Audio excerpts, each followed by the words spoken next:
I have an application and I'm ready to create a Postman collection. I might be writing API tests or creating documentation to share with my teammates. And one way to create a Postman collection is to go through the business requirements or the code and manually compile your Postman collection. But in this video, I'll show you how to use a live collection to keep it automatically up to date with the usage of your APIs. So let's head over to Postman. Under New, we'll select Live Collections. Again, we'll be keeping our live collection automatically up to date based on the usage of our API.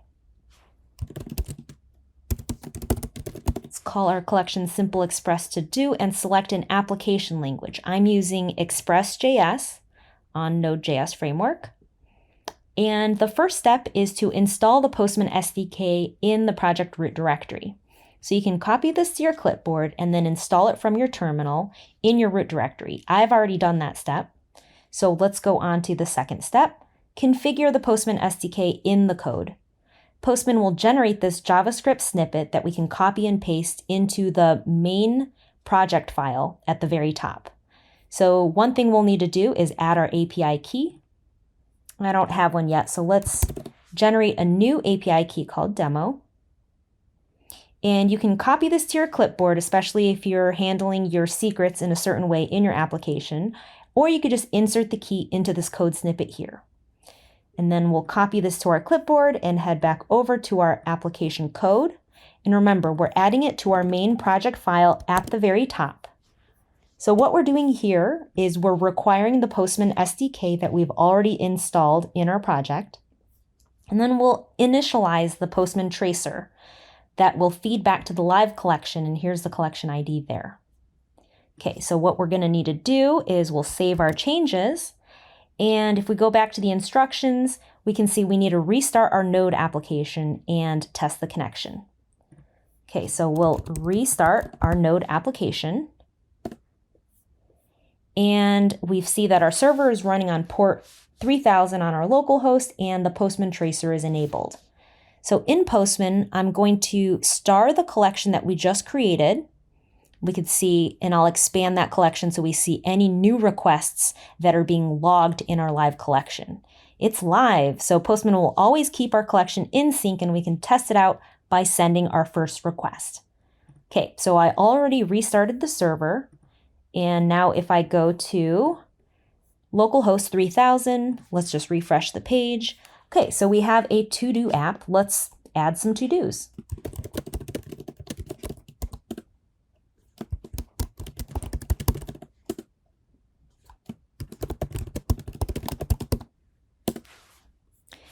And you can see as I'm operating in this localhost 3000 app, Postman is adding new endpoints that I'm hitting. So it's not quite real time. It's not super noisy, but you can see it's virtually real time. So let's select, I just created a to-do. Let's load up that request. And we can see that Postman is logging localhost 3000 / to-dos, post method. Here's the request body and the response body. And you can see a little bit of data redaction is going on here. This is enabled by default. The default setting is that we will redact information. You can still see the data types, but it's sanitized, so there's no sensitive information that's being included in this live collection. Now, if we go back to our application code, let's add another property here called enable truncation. So the default is that it's true. Postman will by default sanitize that data, but you can also say false, and then Postman will send that raw data, and you can also add regular expressions to customize the way you sanitize that data. And of course, once you add this information, you'll want to save, restart the server, and then Postman will keep that collection up to date with the usage of your API. And if I'm here and I'm adding new endpoints in my code, redeploying it to localhost or to some production or staging endpoint, this collection stays in lockstep.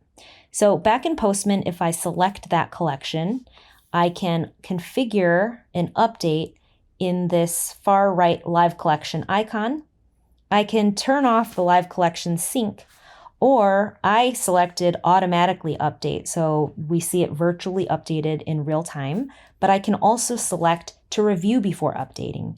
I don't want my collection to be too noisy because I have other people working off of this collection.